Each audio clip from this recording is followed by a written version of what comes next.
지금 우리가 담임 목사님을 통하여서 구원론에 대해서 함께 배우고 있는데 오늘은 좀 다른 주제, 바로 용기라는 주제를 가지고 함께 하나님의 말씀을 살펴보고자 합니다. 용기인데 어떠한 용기냐면 성경이 가리키는, 성경이 말하는 진정한 용기란 무엇일까라는 거죠. 용기가 무엇인지 사전에서 찾아보니까 이렇게 나오더라고요.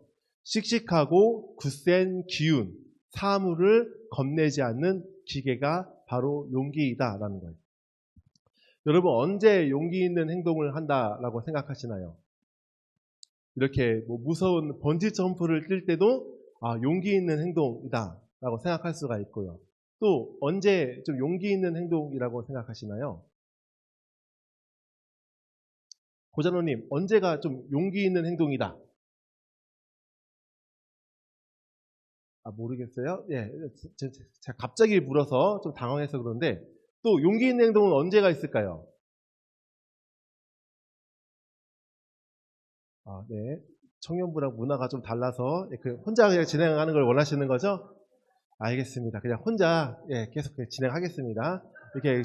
이렇게 군대 갔을 때도 있고요. 첫 출근했을 때 또 혹시 연애 시절 기억나나요? 이렇게 고백하고 그럴 때도 용기 있다고 하고 또 이제 시간이 흐르면서 드는 생각이 단지 어떠한 외적인 환경뿐만 아니라 어떤 관계에 있어서 자신의 잘못을 인정하는 것, 특히 좀 가까운 사이일수록 참 미안해라는 말을 하기가 쉽지 않은데 배우자 사이에서 또는 자녀에게 이것은 내가 지식적으로 틀려서 미안해 또는 감정적으로 너의 마음을 상하게 해서 미안해 말하는 것도 참 용기가 필요하겠다라는 생각이 들어요.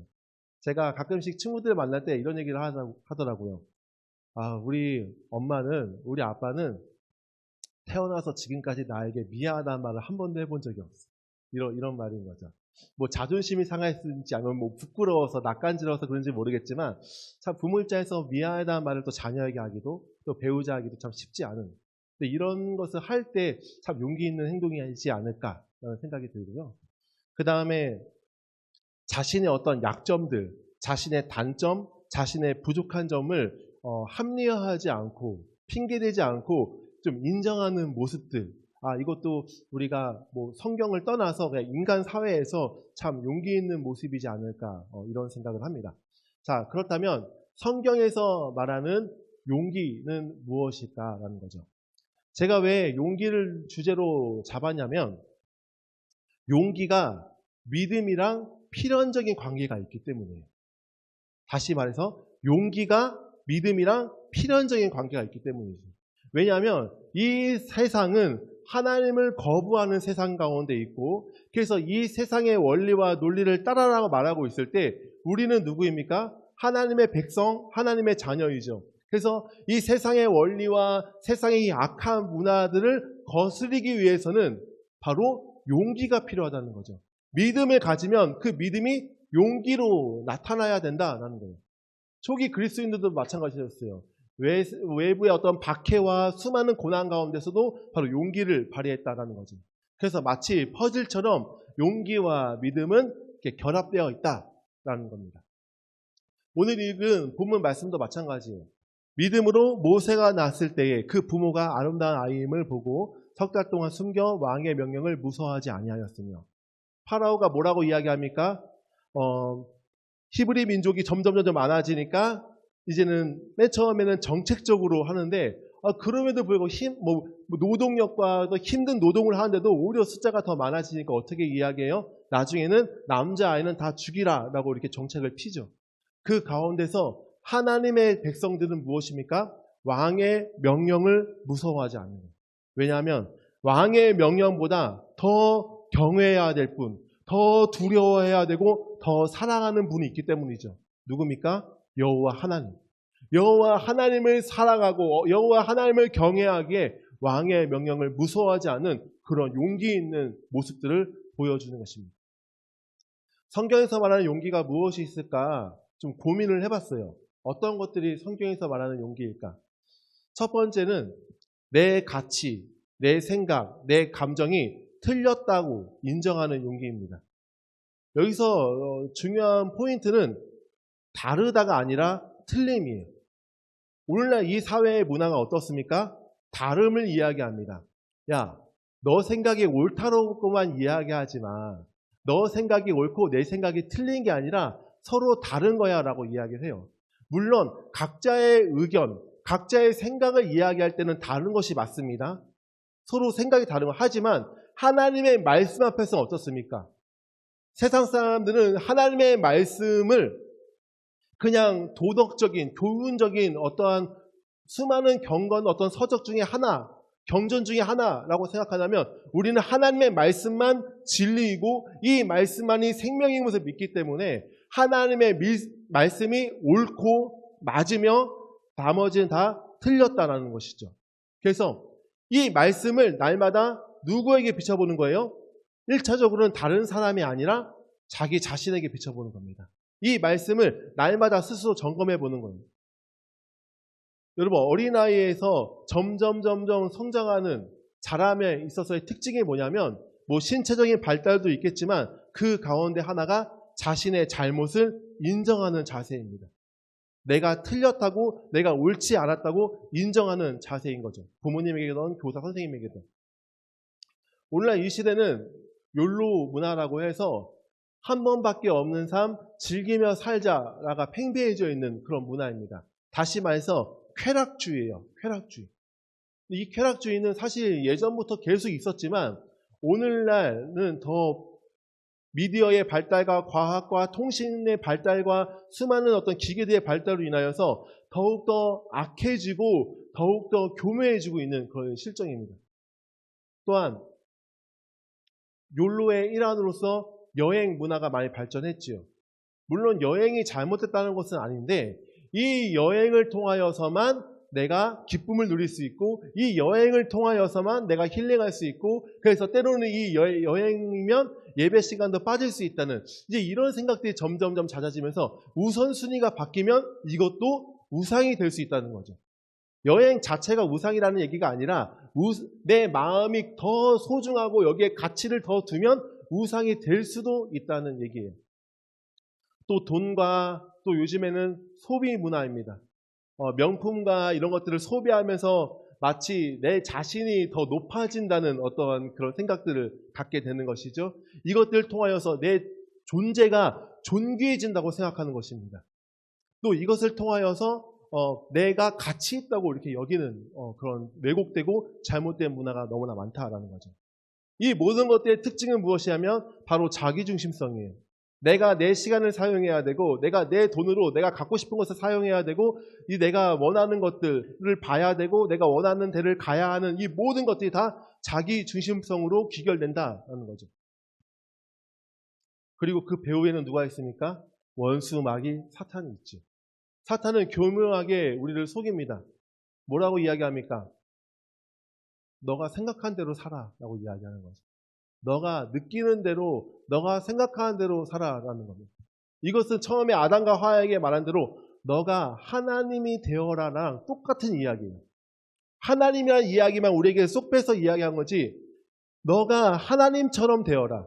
너가 생각한 대로, 너가 느끼는 대로, 너가 판단한 대로 그렇게 너가 주인이 되어서 살아가라 라고 이야기하죠. 아담의 이후로 원죄로 물든 우리들에게 얼마나 교묘하고 얼마나 달콤하고 얼마나 솔깃한 그런 이야기들입니까? 똑같은 얘기, 너가 느끼는 대로 살아. 그리고 아까 제가 말씀드린 대로 야, 이렇게 사는 것은 틀린 게 아니라 다른 거야. 사람이 여러 가지 사는 방식이 있는 거지 하면서 옳고 그름을 이야기하지 않는 시대가 되어버렸어요. 이제 정답을 말하지 말라라는 겁니다. 정답을 말하면 되게 전통적인 방식이고 오늘날식으로 표현하면 꼰대 같은 방식이니까 정답 이야기하지 말라. 듣기 싫다? 내가 원하는 대로, 내가 느끼고 내가 생각하는 대로 그렇게 살아간다라는 거죠. 배후의 사탄이 계속해서 속이고 있는 겁니다. 이 세상의 문화도 그렇고 그리스도인들에게도 계속해서 이렇게 속인다는 것이죠. 그런데 성경은 뭐라고 이야기합니까? 히브리서 4장 11절 말씀, 하나님 말씀은 살아있고 활력이 있어 좌우의 날선 어떤 검보다도 예리하여 혼과 영과 및 관절과 골수를 찔러 쪼개기까지 하며 또 마음의 생각과 뜻을 판단하나니. 하나님의 말씀이 우리의 마음의 생각과 뜻을 판단한다라고 이야기를 합니다. 우리가 하나님의 말씀을 보는 것 같지만 실상 하나님의 말씀이 우리를 판단한다는 거예요. 내가 지금 어떠한 생각을 하고 있는지, 내가 이렇게 말을 하는 내 마음의 동기가 무엇인지, 내가 이 행동을 하는 행동의 동기가 무엇인지, 무엇이 나를 판단한다는 겁니까? 하나님 말씀이 나를 판단한다는 거죠. 그래서 날마다 우리는 기억해야 돼요. 날마다 하나님의 말씀 앞에 자신을 비추는 삶을 살아야 됩니다. 오늘도 교회 나올 때 거울 한 번도 안 본 사람 있습니까? 한 번씩은 다 거울을 보고 오지 않았어요? 이렇게 거울을 날마다 보듯이 하나님의 말씀으로 자기 자신을 날마다 비춰야 한다는 거예요. 거울을 보지 않으면 내가 지금 눈곱이 꼈는지 안 꼈는지, 얼굴에 뭐가 묻었는지 안 묻었는지 내 느낌상으로는 정확히는 알 수 없어요. 그런데 거울을 보면 내 상태를 알 수 있듯이 날마다 자신의 상태를 셀프 체킹해야 됩니다. 계속 봐야 돼요. 내가 요즘에 왜 이러한 감정을 느끼지? 내가 왜 요즘에 이러한 말들을 자주 하지? 내 상태는 어떠한가 하면서 자기 자신의 영적 상태를 바라볼 수 있어야 한다는 거죠. 교회 목사님이, 장로님, 권사님이 매번 볼 때마다 요즘에 영적 상태가 많이 안 좋은 것 같은데 매번 만날 때마다 이렇게 너무 무거운 얘기는 할 수 없지 않습니까? 그럼 누가 해야 된다는 거예요? 스스로 해야 한다는 거죠. 스스로 말씀을 통하여서 계속해서 판단받고 점검받아야 된다는 겁니다. 나는 왜 사는가? 방향성을 계속해서 체크해야 돼요. 너무나 쉽게 하나님의 나라와 하나님의 영광을 위해서 삽니다라고 이야기하면 또 이것에 대해서 고민하지 않고 날마다 체킹하지 않으면 위험해요. 왜냐하면 우리는 말로 하고 이제 말로 할 뿐만 아니라 스스로도 자기를 속입니다. 나는 하나님의 사람이니까, 나 하나님의 자녀이니까 라고 속이는데 내 온통 생각은 부동산과 주식과 재테크와 수많은 것들에 엄청난 에너지를 쓰면서 하루에 성경 한 장도 안 본다면 정말로 하나님의 나라와 영광을 위한 삶일까? 아니면 이 땅에서 어떻게 하면 벼락거지가 되지 않을까라고 하면서 몸부림치면서 이 땅에 더 많은 것들을 얻기 위한 단순히 물리적으로 시간으로만 계산할 수는 없지만 주로 어떠한 생각을 하고 있는지, 주로 무엇을 꿈꾸며 있는지를 보면은 그 사람의 방향성이 보여요. 그래서 자기 자신 스스로 봐야 된다는 거죠. 지금 내가 이것을 하는 것들의 의미가 무엇인지 날마다 생각해 봐야 합니다. 나는 정말로 무엇으로 인해서 즐거운가라는 것도 생각해 봐야 돼요. 하나님께서 주시는 일반 은혜, 일반 은총 가운데 우리가 여행을 다니면서 즐거워할 수 있고요. 맛있는 음식을 먹으면서 즐거워할 수 있고 또한 좋은 사람들과 또 커피를 마시면서 물론 즐거워할 수 있어요. 이게 잘못됐다는 것은 아닌데 예배 가운데 하나님과 교제하는 그 시간보다 더 달콤하다면 말씀을 읽고 말씀을 듣고 그다음 하나님께 찬양과 영광을 올려드리고 하나님과 교제하고 소통하는 기도 시간보다 더 내가 기다리는 시간이 있다면, 내가 더 사모하는 시간이 있다면, 내가 더 간절하게 원하는 시간들이 있다면 그것은 죄가 될 수 있다는 것이고 우상이 될 수 있다는 것이고 스스로가 체크해 봐야 된다는 것입니다. 무엇이 옳은가, 내가 행동하는 것이 옳은가도 날마다 체크해 봐야 됩니다. 우리 안에 성령님이 계시고 또 진리를 생각나게 하시고 깨닫게 하십니다. 그래서 우리 스스로가 해석자가 되어야 돼요. 그래서 우리 스스로가 지금 내가 생각하는 것, 내가 지금 행동하는 것, 내가 지금 원하는 것, 이것이 정말 하나님께서 보실 때는 어떻게 보실까? 하면서 스스로 궁금증을 가져야 되고 스스로 고민을 해야 되고 계속 말씀드린 대로 스스로 점검, 체킹을 해야 한다는 것이죠.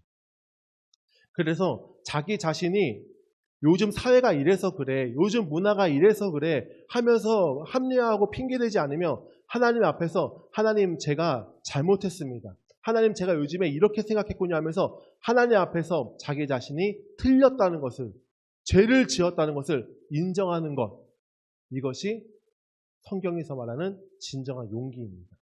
이러한 용기를 갖기를 바라고 또 두 번째 우리가 어떠한 용기를 가져야 될까 생각해 봤을 때 우리 같이 한번 읽어볼까요? 시작! 세상의 방법대로 살지 않아도 하나님이 책임진다는 용기. 교회에서 많이 듣는 이야기입니다. 하지만 막상 현장에서는 어떨까요? 직장에서는 어떨까요? 사업하는 데는 어떨까요? 결코 말처럼 쉽지 않아요. 정말 쉽지 않습니다.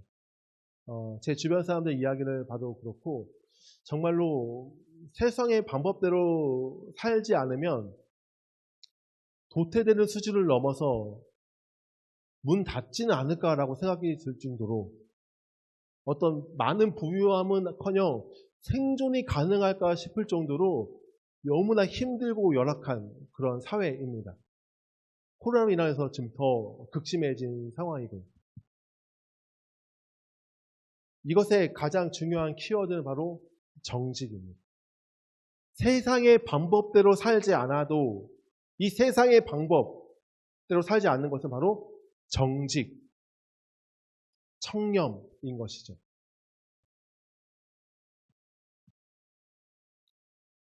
오늘날 참 정직을 이야기하기 어려운 시대가 됐습니다. 정직을 이야기하면 이 사회와 이 세상을 모른다라고 생각하는 거죠.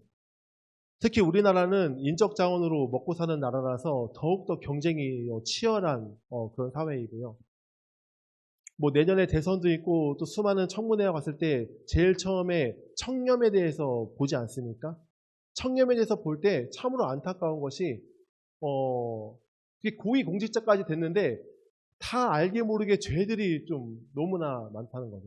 법을 집행하고 아니 법을 정책을 세우는 그런 행정가들이 이렇게 참 많다는 거죠. 또 자기가 지지하는 사람들에게는 옹호하면서 털어서 먼지 안 나는 사람이 어딨어라고 이야기하지만 그런데 가만 보면 이 사회 공직자들이 죄가 많다는 것은 이 사회가 이 죄들을 용인하고 있지는 않을까.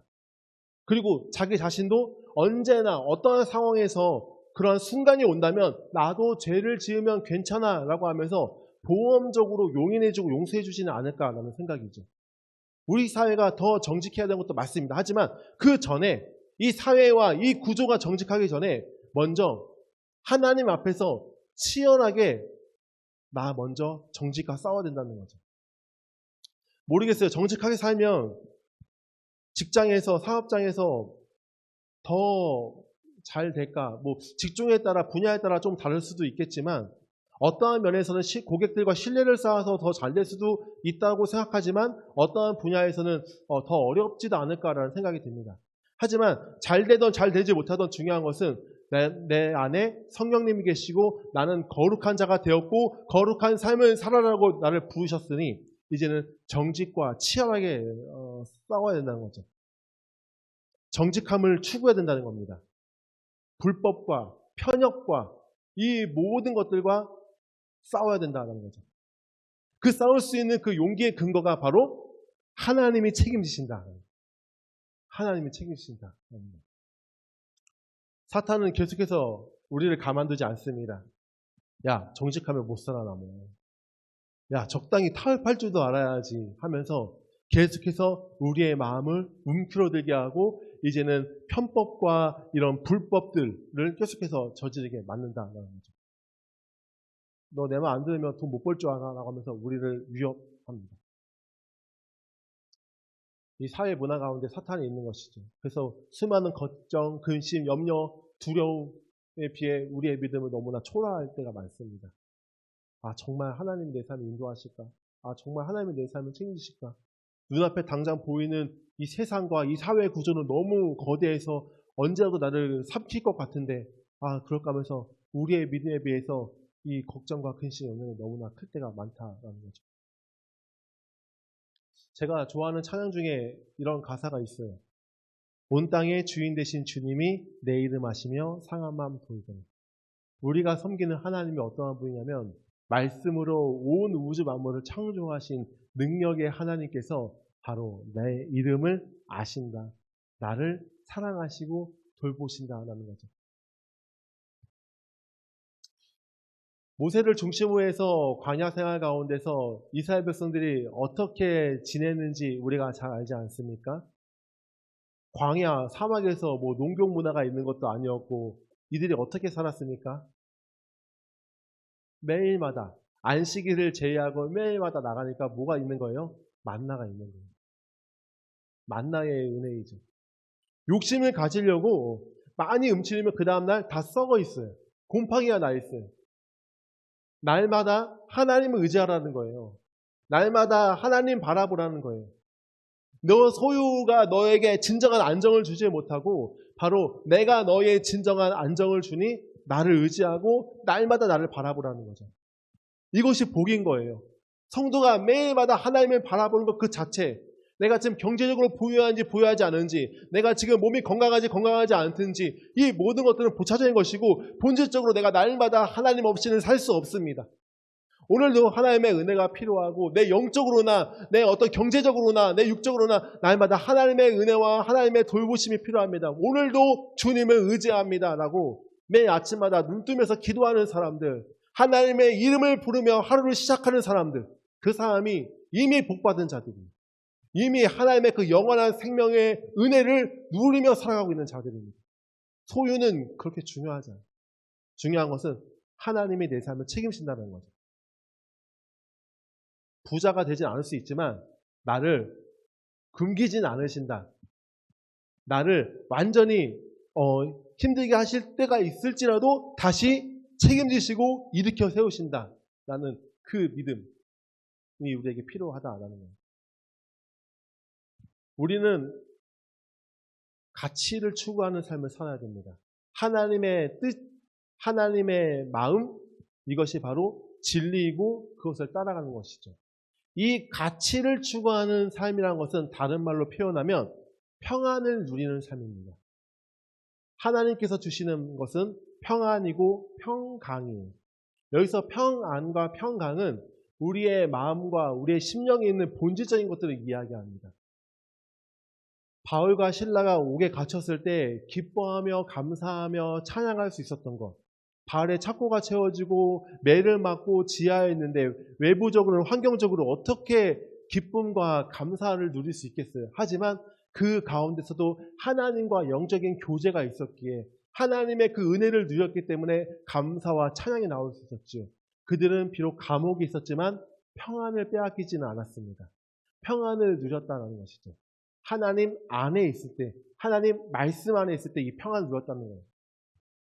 그런데 이 세상은 무엇을 추구하라고 말합니까? 편안을 추구하라고 이야기를 해요. 목사님, 그리스도인이 편안을 추구하면 안 됩니까? 아니요, 편안을 추구할 수도 있어요. 하지만 이 평안을 너무나 의식하고 이것을 더 우선순위로 추구하면 어떤 문제가 생기느냐? 바로 욕심이 생긴다는 거예요. 이 땅에서 조금 더 편안한 삶, 이 땅에서 조금 더 넓은 집, 이왕이면 조금 더 좋은 차, 이 땅에서 이왕이면 조금 더 좋은, 조금 더 하면서 이 땅의 것에 더 마음을 두다 보면 정직한 삶과 연관되어 있고요. 또 나누는 삶과 다 연관되어 있어요. 정직하지는 않게 되죠. 나누기는 인색하게 됩니다. 왜냐하면 내가 지금 편안을 추구하기 때문에 나와 내 가족이 더 넓은 집, 더 좋은 차는 편안을 추구하기 때문에 욕심이 생긴다는 거예요. 그렇다면 평안은 무엇입니까? 거룩을 추구할 때 나타나는 열매가 평안입니다. 따라서 우리는 본질적으로 거룩, 하나님의 뜻, 하나님을 닮아감, 죄와 구별됨을 우리가 날마다 추구해야 된다는 거죠. 그렇게 살 때에 평안을 누리면서 살아가요. 아니 성도님, 아니 지사님, 이렇게 힘들고 어려운데 왜 이렇게 얼굴에 기쁨과 웃음이 끊이지 않나요? 하나님이 나 같은 자를 구원하셨기 때문이고 지금까지 내 삶을 인도하셨기 때문이고 지금도 나와 함께 하시기 때문이고 앞으로 내 삶을 인도하시며 마침내 하나님의 때가 되면 하나님과 더불어 영원한 하나님의 나라에서 생명의 교제를 누릴 수 있기 때문에 지금 내가 어렵고 힘들지만 마음의 기쁨과 웃음이 끊이지 않습니다. 이러한 고백들이 있어야 한다는 거죠. 그런데 평안을 추구하면 욕심에 이끌리는 삶을 살아갈 수밖에 없다는 겁니다. 돈의 부유함을 못 누릴 수는 있어요. 하지만 하나님이 돌보신다라는 이 믿음을 가지고 살아가시기 바랍니다. 우리가 정말로 추구해야 될 것, 이 땅에서 부유한 삶이 아니라 언젠가 하나님의 심판대 앞에 섰을 때 너 무엇하다가 왔느냐라고 하나님 말씀하실 때 하나님 아파트 힘들게 일하고 열심히 재테크해서 아파트 100평, 화장실 4개 먹고 왔습니다. 하나님 보시기에 이게 무슨 의미가 있냐는 거예요. 하나님, 제가 열심히 해서 꼬마 빌딩 5층짜리 건물 하나 사고 왔습니다. 하나님 보시기에 무슨 의미가 있나요? 우리는 이 땅에서 편안이 아니라 하나님 보시기에 거룩을 추구해야 됩니다. 그리고 하나님의 나라와 의를 구할 때 이 모든 것을 더하신다는 그 믿음 갖고 살아간다는 거예요. 우리의 삶을 통하여서 하나님을 세상 가운데 드러내야 합니다. 우리의 가치 추구를 통해서 정말로 하나님 나라가 실제하는 곳이고 하나님의 다스림이 있다는 것을 우리의 삶으로 보여줘야 된다는 거예요. 너무나 잘 아는 말씀이지 않습니까? 공중에 새를 보라. 씨를 뿌리지도 않고 거두지도 않고 곳간에 모아 들이지도 않으나 너희의 하늘 아버지께서 그것들을 먹이신다. 너희는 새보다 귀하지 않아. 새보다 귀하지 않아. 새들이 뭐 곡식을 심는 거 혹시 보신 적 있습니까? 새들보다 귀하다라고 말씀하시고 그 다음에 뭐라 말씀하세요? 그러므로 너희는 먼저 그의 나라와 그의 의를, 이 하나님의 나라를 먼저 추구하면 하나님께서 이 모든 것을 이 땅에 필요도 아시고 그때그때마다 채우신다는 거예요. 맡김이죠. 참 쉽지가 않아요. 가끔 드는 비유지만 제가 수영을 잘 못합니다. 가끔 수영 잘하는 사람한테 물어보면 몸에 힘이 많이 들어가 있대요. 그래서 몸에 힘을 뺐습니다. 그리고 수영을 또 해요. 근데 또 가라앉아요. 또 그 사람은 저에게 이야기합니다. 아직도 몸에 힘이 많이 들어가 있습니다. 아직도. 우리가 하나님을 의지하고 신뢰를 한다고 이야기하지만 하나님이 눈앞에 보이지 않고 때로는 말씀대로 살아가는 것이 너무나 막연하게 느껴지고, 그런데 하나님 뭐라 말씀하세요? 맡기라 라고 말씀하시죠. 내 근심과 염려를 맡기라. 주가 너를 돌보시라.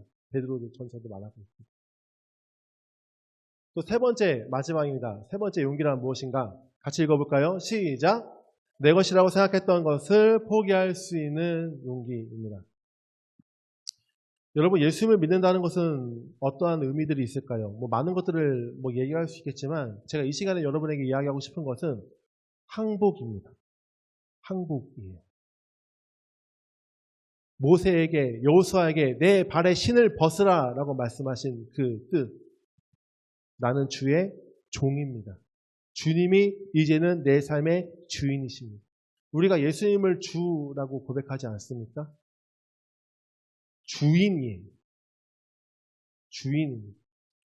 예수님을 믿는다는 것은, 그리고 우리가 회심에 대해서 배웠잖아요. 회개한다는 것은 무엇이에요? 현상적으로 사회적으로 지었던 죄뿐만 아니라 본질적으로 하나님을 주인으로 인정하지 않았던 것을 회개하는 겁니다. 그것을 뉘우치고 돌이키는 삶이에요. 유턴하는 삶이에요. 지금까지는 내가 주인인 줄 알았던 그 모든 것들에 대해서 하나님 항복합니다. 이제는 하나님이 나의 왕이시고 이제 하나님이 내 삶의 주인이시니 하나님이 나를 다스려 주소서. 주님이 나의 주인이십니다 라고 고백하는 거죠. 하나님의 하나님 되심, 왕 되심, 주인 되심을 인정하는 것이, 예전에는 다 내 힘으로, 내 노력으로 내 것인 줄 알았던 것들, 하나님을 만나고 하나님을 경험하면서 하나씩 고백하게 되죠. 하나님, 이 시간이 내 것인 줄 알았는데 하나님의 것이었군요. 하나님께서 천지 만물을 창조하셨을 때 시간을 창조하시고 이 시간 가운데서 나를 거하게 하신, 이 시간이 내 것이 아니라 하나님이 내 삶의 주인, 내 시간의 주인이십니다. 이 돈도 내가 열심히 땀 흘려서 이렇게 번 돈인 줄 알았는데 이 모든 물질의 주인이 하나님이시군요 라고 하면서 하나님의 기뻐하시는 대로 사용해달라고 고백하는 것이죠. 건강도 물론 우리가 관리를 잘해야 되는 부분이 있어요. 하지만 이 건강을 주신 분도 하나님이시군요. 내 몸을 주님께 드립니다. 이 재능도 내가 열심히 노력한 부분도 물론 있지만 결국 재능을 주신 분, 은사를 주신 분도 하나님이시군요. 나아가 지금 이 땅에서 지금까지 호흡하게 하신 분도 하나님이시군요 라고 고백하면서 하나님께 올려드리는 것이죠. 계속 생각하는 것입니다. 하나님께서 지금 이 순간 무엇을 기뻐하실까, 무엇을 원하실까 고민하는 거죠. 우리는 그리스도 안에서 다시 태어난 자들입니다. 우리 영혼만 건진받는 것이 아니라 이제는 죄를 향해서 죽은 이 모든 시간들, 돈, 건강, 재능, 생명 이 모든 것들을 다 건진받아야 돼. 어떤 목사님은 이렇게 얘기하시더라고요. 정말 이 사람이 구원받았는지 안 받았는지 확인하는 방법 중에 하나는 그 지갑이 구원받았는지 보면 안다라고 이야기해요. 일리 있는 말이에요. 누가복음에 보면 소유를 나눠주는 것과 구원과 연관시키는 본문들이 되게 많이 있어요. 삭개오 사건도 그렇고요. 내 돈, 내 시간을 어떻게 쓰는지에 통해서 이 사람이 정말 거듭났는지 열매를 통해서 안다라는 이야기죠. 우리는 예수와 함께 죽고 예수와 함께 사는 삶입니다. 예수님께서 말씀하시죠. 아무든지 나를 따라오려거든 자기를 부인하고 자기 십자가를 지고 나를 따르라 라고 말씀하십니다. 여러분, 십자가라는 것은 우리가 사명, 미션이라고 생각하는데 물론 그 의미도 있지만 십자가의 가장 기본적인 의미는 십자가를 지고 가는 것은 결국 십자가 현장에서 죽는 거예요. 예수님께서 십자가를 지고 가신 것은 하나님께서 보내신 어떤 미션 사명의 의미도 있지만 우리의 모든 죄를 짊어지고 그곳에서 죽으셨다는 거죠. 사도 바울이 내가 그리스도와 함께 십자가에 못 박혔나니 라고 이야기하는 것처럼 우리가 이제는 십자가를 지고 가는 것은 십자가에서 함께 예수와 함께 내 탐심이 죽는 거예요. 내 교만함이 죽는 겁니다. 내 자아가 깨지는 거예요. 하나씩 하나씩 십자가와 함께 그리스도와 함께 죽는 것입니다. 그리스도와 함께 죽고 그리스도와 함께 다시 사는 거죠. 죽음을 경험하는 거예요. 그리고 부활의 생명에 참여하는 것이죠. 지금 경험하는 것이고요. 아직도 깨지지 않는 것들 계속해서 죽어야 해요. 사도 바울이 나는 날마다 죽노라 라고 이야기하는 것처럼 내 탐심과 정욕과 욕심과 음란과 교만과 게으름과 날마다 치열하게 싸워야 된다는 거죠. 계속 죽여야 한다는 거죠. 사탄은 말합니다. 야, 시간, 돈, 건강, 재능, 야, 너 미쳤어? 그걸 포기하게. 너 바보야? 라고 이야기하는 거죠. 예수 안 믿는 사람들 자주 하는 말 중에 하나가 뭡니까? 적당히 믿어라는. 적당히. 또 하나가 야, 너 연약한 거 예수님도 이해하실 거야. 예수님이 마음이 넓으시니까. 그러니까 이 사탄이 참 교묘한 게 100% 틀린 얘기를 하지 않아요. 그런데 이러한 이야기를 하는 의도가 계속 뭐냐는 걸 우리가 분별해야 된다는 거죠. 계속해서 타협하게 되고 계속해서 안일하게 된다는 거예요. 물론 예수님이 우리의 연약함 아셔요. 아시는데 이것을 우리가 계속해서 이야기하는 것은 무엇을 말하고 싶은 거예요? 나도 정작 하기 싫은 거죠. 힘들다는 거예요. 귀차 타는 거죠. 번거롭다는 거예요. 우리가 열심히 해도 안 되는 걸 주님이 아시는데 내가 열심히 한 다음에 주님 제가 참 연약합니다 라고 고백하는 것과 제대로 죄와 싸우고 제대로 거룩한 삶을 살기도 전에 이 정도면 됐지. 또는 주님이 내 연약한 거 아실 거야. 너무 쉽게 이야기하면 안 된다는 거예요. 이것을 사탄님께서 공격한다는 거예요. 우리의 마음의 이런 죄성과 연약함들, 악함들을 너무나 잘 알고 있다는 거죠. 포기하지 않는 게 우상입니다. 바알과 아세라 어떤 현상으로 만든 것이 우상이 아니라 그들이 바알과 아세라를 왜 섬겼어요? 농경 문화에서 곡식과 풍요로 물질적인 것 아닙니까? 결국에는 물질적인 뿐만 아니라 시간, 가족, 자녀, 성공, 수많은 것들이 우상이 될 수 있다는 거죠. 그것이 나를 건져내 줄 것만 같고 그것이 나에게 기쁨을 줄 것만 같지만 결국 그것과 함께 망하는 거예요. 그것과 함께 주님부터 멀어지는 겁니다. 예수님께서 겟세마네 동산에서 기도하실 때 용기가 필요하셨죠. 그리고 그 용기는 믿음에 근거한 용기였습니다. 이것이 하나님의 뜻이라는 분명한 확신이 있어서 용기 있게 그렇게 나아가셨다는 거죠. 성경은 우리에게 자주 말씀합니다. 두려워 말아라, 담대하라. 포기하지 말고 하나님의 말씀으로 이 세상 가운데 살아가라 말씀하는 거죠. 자, 두 번째 말씀드렸던 세상의 원리, 방법대로 살지 않아도 하나님 내 삶을 챙기신다는 그 용기가 우리에게 필요하고요. 제 처음에 말씀드렸던 말씀으로 체크하고 잘못을 인정하는 용기도. 날마다 구별하면서 참된 가치를 선택하는 용기. 그리고 이것만큼은 하나님 내 것이라고 고백하는 것도 마침내 내 모든 것이 주님의 것입니다라고 고백하면서 내어놓을 수 있는 주님께 주권을 이양할 수 있는 그런 믿음의 결단들, 용기들이 우리에게 필요합니다. 예수를 믿고 또는 성장하면서 지금까지 같이 생각들이 잘못됐다고 깨달은 것들 있으신가요? 이게 하나도 없다면 이거는 구원을 다시 한번 점검해 봐야 돼요. 예수를 믿는다는 것이 예수님을 주인으로 인정한다는 것이고 내가 주인했다는 것을 회개한다는 것인데 예수님을 믿고 또는 신앙이 성장하고 있는데 지금까지 이런 생각들이 잘못됐구나, 이런 가치들이 잘못됐구나라는 것을 하나도 깨닫지 못하고 예수님 믿기 전과 지금이 똑같다면 물론 본인이 인식하지 못할 수도 있지만 이거는 심각하게 좀 고민을 해야 되는 부분들입니다. 이런 것들을 좀 스스로 생각했으면 좋겠고, 말씀대로 살아갈 때 정말 하나님이 내 삶을 책임지신다고 느낀 적이 있는지, 근데 이러한 영적인 경험들이 본질은 아닐 수 있지만 하나님의 말씀을 믿는 것이 본질이지만 이러한 경험들이 우리 신앙을 참 유익하게 할 때가 많아요. 이렇게 어려운 순간에 이걸 선택했으니 하나님께서 이렇게 인도하시네. 여기서 인도하심이 꼭 결국 이 땅에서 부자되고 잘됨을 이야기하는 게 아니라 때를 따라 하나님께서 도우시고 때를 따라 이렇게 사람의 손길과 수많은 어떤 경우를 통해서 인도하심을 내가 느낀다는 거죠. 이러한 경험들이 있을 때 더 쉽게 더 맡길 수 있다는 거죠. 당연히 내 것인 줄 알았는데 하나님의 주인이심을 실감하는 것들, 그리고 아직도 포기가 안 되는 영역들은 무엇인지 스스로 고민해 봐야 됩니다. 그리스도인은 생각하는 사람들이에요.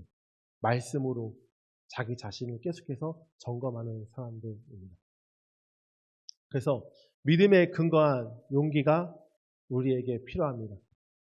내 생각과 가치를 계속해서 점검받을 용기. 그래서 바꾸려고 하는 용기죠. 그리고 말씀대로 살면 하나님께서 내 삶을 책임진다는 용기. 그리고 내 것을 포기하며 자유를 누리는 용기. 여러분, 놓을 때 자유를 누릴 수가 있습니다. 내가 붙잡고 있는 만큼 하늘의 신령한 복들을 누리지 못할 때가 너무나 많습니다. 내려놓을 때 맡기면서 그때그때마다 하나님께서 채우시고 인도하시는 것들을 경험하는 것이죠. 참 용기를 갖기 어려운 사회입니다. 시대도 그렇고요.